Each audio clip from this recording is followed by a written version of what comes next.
Now, what's the risk if you don't leverage these opportunities that the UAE offers you?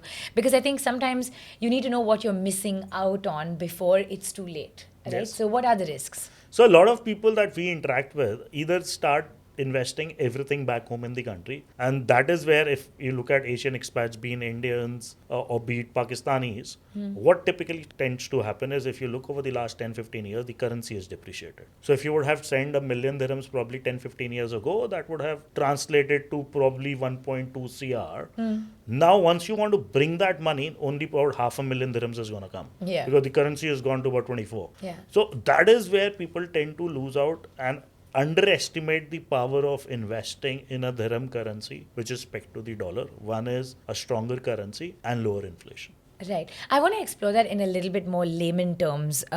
So what you're trying to say here is that if you sent 1 million dirhams back home and your life plans kind of change and you decide, actually, UAE is kind of the place I want to settle.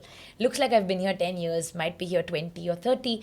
If you should need that money, and you will need that money because this is where you will spend, the latter half of your life, that's not going to be worth a lot. Yes, absolutely. As I mentioned, so for example, you take 1 million dirhams Yeah. and you go back 15 years ago. Yeah. So suppose you had sent in 2010 1 million dirhams back home in India. I don't exactly remember, but the currency might be about 12-13 rupees. Now at that point of time, it would have translated to you for 1.2 crores, right? Now in 2025, you want to bring that money back. And for calculation's sake, let's understand that there has been no growth on that money, or whatever, incremental Right. growth. 5% growth. Now 5% growth would have probably yielded you 1.8 or something, right? 1.8 CR. Now, if you want to bring that, now the currency instead of 12 is 24 rupees.